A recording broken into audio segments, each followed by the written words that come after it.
COVID-19, this whole pandemic, really going to be front and center in this debate. Of course, talked about in the first debate, but what do both candidates need to touch on to get the message across as for what their plans are for moving forward?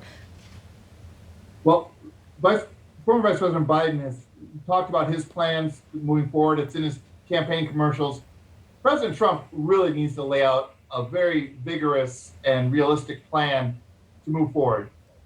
The American people know that things aren't getting better. We can sense that. We can feel that. We're still under these restrictions. Cases are going up. Deaths are still very high, too high. And he's still saying we've rounded a corner. He's got to talk straight to the American people, give them confidence that he has a plan to solve this problem. He's running for re-election with this problem hanging over his head, and he's got to present a solution. Can we talk a little bit about what a lot of people are going to be expecting tonight from these debates? I mean, I'm 40 years old, and I know that watching some of these debates, that as a kid, we had the Clinton-Dole, we had Bush-Gore, Obama-McCain. They didn't seem to be as divisive as they are now. So what is your take on that, and what can we do as Americans to get past this, like, back and forth, this red and blue, this right and left type of thing?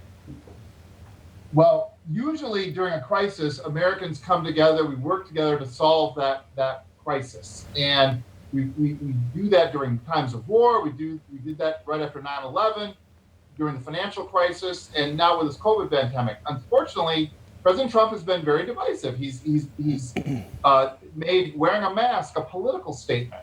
And really now he's attacking Fauci, and he's Dr. Fauci, and he's really listing his grievances. He's running for re-election, listing grievances against media personalities, against different individuals, against Hunter Biden, instead of talking straight to the American people, telling them what his plans are for the second term. That's going to really hurt the other down ballot Republicans running for office, whether they're running for Senate or the House of Representatives. They don't have a consistent theme that they're running on. And really, Joe Biden is trying to run on a theme of unifying the country, coming together and trying to present that type of vision. That is probably going to carry the day. All right, and Mr. Miles, what do you think each candidate needs to do to really shine in this debate and possibly maybe sway a voter or maybe someone who's undecided? What can they do as their strength to capture the remaining votes who are undecided?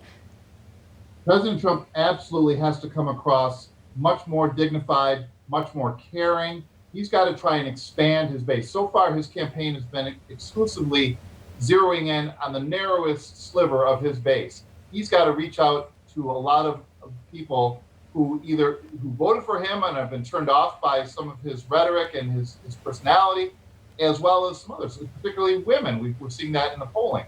He's got to try and expand that base. And Vice President Biden has to not make any mistakes tonight. And he's been obviously preparing for the last few days for this debate because he knows that. He's got a lead. He just can't hurt himself tonight by making a misstep. And so that he's got to stay in that lane. A lot of people, of course, going to be watching tonight, and it'll be interesting to see how they both listen to the microphones being shut off, if they talk over those microphones. Mr. Miles, a former U.S. attorney, thank you so much for your insight and joining us tonight. My pleasure. I didn't